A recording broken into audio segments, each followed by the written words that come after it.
every fake profile, every financial scam, every case of cyberstalking is an echo of that cold Delhi evening in 2005. It wasn't about the weapon or the money. It was about the death of digital innocence. Of course, the years have passed. The old dial-up modems are silent now, and they've been replaced by fiber optics and 5G. He saw himself as her hero, protecting her assets. The meeting was arranged in a quiet, overlooked alley near a busy Delhi metro station.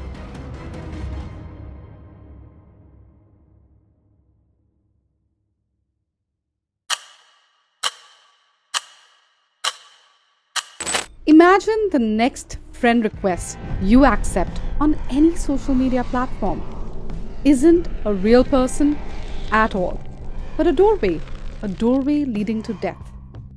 Today's story is just about that. Welcome to Welted Marigold, where we share dark and mysterious stories from South Asia and beyond. I'm your storyteller Ambika, and today's story is about Anil Kumar.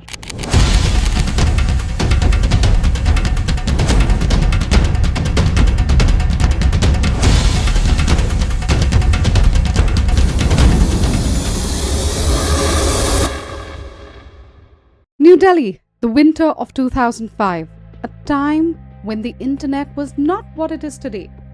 It was unexplored. Those were the days of screaming, loud dial-up modems. The internet promised connection, anonymity, hope, but above all, a sense of innocence and safety.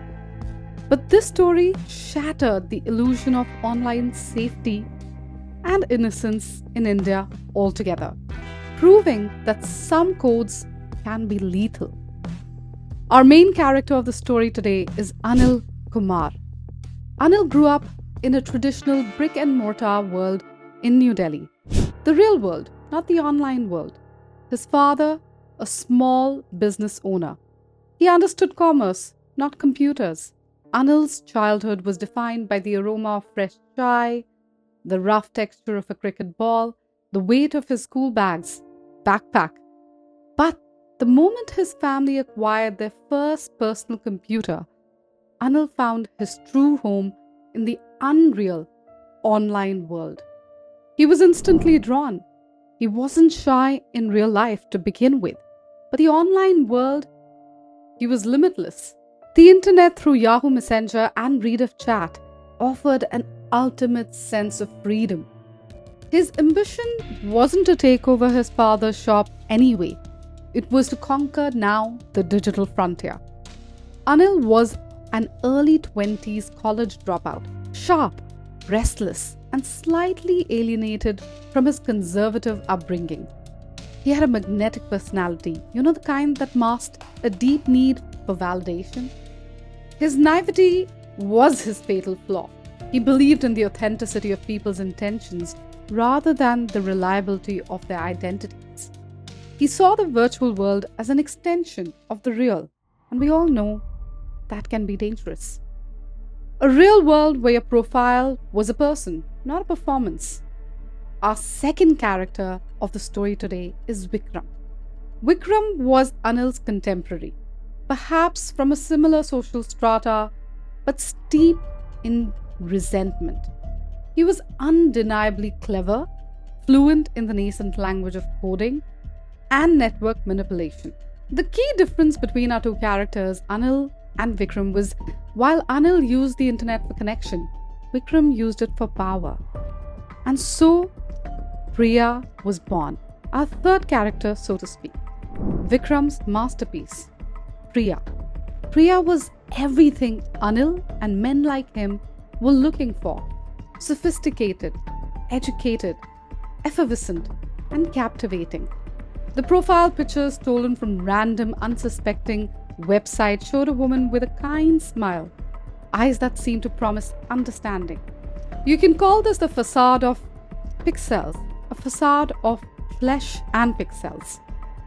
Vikram learned Anil's weak points, his dreams, his ambitions of making it big, his desire for a partner who understood his digital passions, something that his family didn't. Priya became Anil's confidant. His muse, from late night chats to urgent phone calls, with Vikram expertly disguising his voice as a female's voice. The bond felt really real, vibrant. Anil was completely consumed. He was smitten. The turning point arrived with a financial transaction.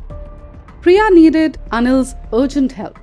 She told Anil that a large sum of her money was held up somewhere due to a technicality.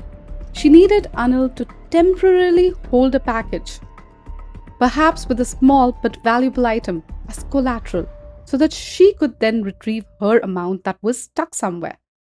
Anil, blinded by the love, agreed instantly. He saw himself as her hero, protecting her assets. The meeting was arranged in a quiet, overlooked alley near a busy Delhi metro station. The alley was a public place, yes, but it was secluded enough that the moment of transition would go unnoticed by a large public. In the days leading up to the meet, Vikram, as himself, had been tracking Anil's movements. The final chat messages exchanged between Anil and Priya were almost unbearably tender. The rendezvous point. It was a cold, foggy evening. Anil waited, checking his phone, his heart pounding with anticipation to meet his lover. Instead of the elegant Priya, he had visualized in his imagination the hooded figure who approached him, no guesses, was Vikram, the man he knew only vaguely. The confrontation was brutal. Anil realized quickly the cruel truth about Priya. Anil's world exploded, and then a fight took place. It was over the package, which ended in a murder. The murder itself was a desperate, panicked attack, committed with a blunt weapon. Anil's body was discovered hours later. The scene was very confusing. A robbery gone wrong? A drug deal? The only clue was Anil's frantic attempt to dial a number on his phone. A number the police traced back to being Priya's. But Priya was untraceable. The case broke open when one sharp young constable realized the truth. The pattern of calls, the digital footprint, and the deception. The police tracked down the IP addresses, the logins, and the patterns of communication until it led them inevitably to the man. Not Priya, Vikram. Vikram's arrest brought a torrent of media attention. The narrative was simple and terrifying. You are not safe online. But the trial was anything but simple. This case became a crucible for India's nascent Information Technology Act 2000. While there's no public information that points to exactly why Vikram deceived and killed Anil, it is believed that money played a huge role in why he did that. With this murder, the prosecution had to prove not just murder, which was, of course, a physical act that was done, but the digital conspiracy that enabled it. The case highlighted a massive legislative gap. While the murder itself was tried under Section 302 of the Indian Penal Code, the use of a fake digital identity, virtual luring, and cyber planning had to be painstakingly argued as aggravating factors. The conviction of Vikram was a landmark. It established that a crime planned and executed via online deception was considered a calculated, premeditated act. It forced law enforcement to rapidly upskill and dedicate resources to cyber forensics. This case is famously known as the internet as the Tarun Sharma cyber murder case, regardless of the victim's true name, whether it was Tarun or Anil, stands as India's digital original cyber true crime case. It wasn't about the weapon or the money. It was about the death of digital innocence. Of course, the years have passed. The old dial-up modems are silent now, and they've been replaced by fiber optics and 5G. But the ghost of Priya still lingers in the massive echo chamber of the internet. Every fake profile, every financial scam, every case of cyber stalking is an echo of that cold Delhi evening in 2005. This is the end of our today's story. Until the next episode, stay kind, stay safe.